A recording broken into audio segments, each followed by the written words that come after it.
Hello friends, আজ সকাল সকাল দেখুন আমাদের এখানে কত কাগজ ফুল ফুটেছে। আর এই যে আমার মা কত রকম পাতাবাহার গাছ লাগিয়েছে। আমাদের এই ছাদটায় আসলে আমার মনটা ভীষণ ভালো লেগে যায়। আর কতটা দেখুন ভেলভেট ফুল হয়েছে, লাল টুকটুকে। আর এখানে মা ভেন্ডি তুলে নিচ্ছে। এবছর গাছে প্রচুর ভেন্ডি হয়েছে।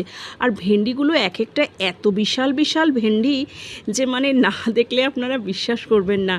এত বড় বড় এক একটা লম্বা লম্বা সাইজের ভেন্ডি। আমার মার হাতেই আপনারা দেখতে পাচ্ছেন কত বড় বড় ভেন্ডিগুলো। আর এবছর আর আমরা ভেন্ডি কিনে খাইনি। তারপর এখানে চাল কুমড়ো শাকও কিছুটা কেটে নিলাম। আর আজকে একটা প্রচুর বৃষ্টি হচ্ছে কালকে, তো আজকে একটা কাঁঠালও পড়েছে গাছ থেকে। আর এই পেয়ারা দুটো অবশ্য আমার স্টুডেন্ট, আমার ছেলের দিদিমণি আমার জন্য পাঠিয়েছে। তারপরে এসে ঠাকুরকে ভালো সুন্দর করে পুজো দিয়ে দিলাম। পুজোটা দিতে আমার বেশ ভালোই লাগে, আমি আপনাদের বহুবার বলেছি আমার পুজো দিতে খুব ভালো লাগে। ঠাকুরকে ফুল না হলে তো পুজো দিয়ে কোনো আরাম নেই, ফুলটা হলে একটু কি পুজো দিয়ে একটু শান্তি লাগে।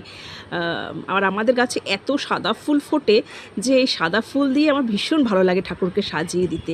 সাদা লাল আমাদের গাছে অনেক রকমের ফুল ফোটে, আর এই বৃষ্টিতে তো বেশি ফুল ফোটে। আর এখানে রাতের সকালবেলায় খেয়ে নিলাম আজকে পরোটা আর ঘুগনি, এটা ছেলেকেও দিয়েছিলাম, আমরাও খেয়ে নিলাম।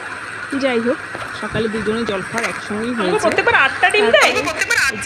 ছেলে আমার ভাই মেয়ের জন্য আঙ্গনবাড়ি থেকে ডিম, ছাতু আর মক্কার গুঁড়ো নিয়ে এলাম। তারপরে ঠাকুরকে এসে খেতে দিয়ে দিলাম। দুবারে আজকে ঠাকুরকে খেতে দিয়েছি। একবারে হচ্ছে পটল আলু ভাজা চিচিঙ্গে দিয়ে, আবার আরেকটা দিয়েছি ভাত, তেঁতোর ডাল, কাঁকরোলের ভেতরে পুর ঢুকিয়ে ভাজা আর ভেন্ডি সেদ্ধ। আর আমাদের জন্য হয়েছিল চিকেন হয়েছিল আজকে।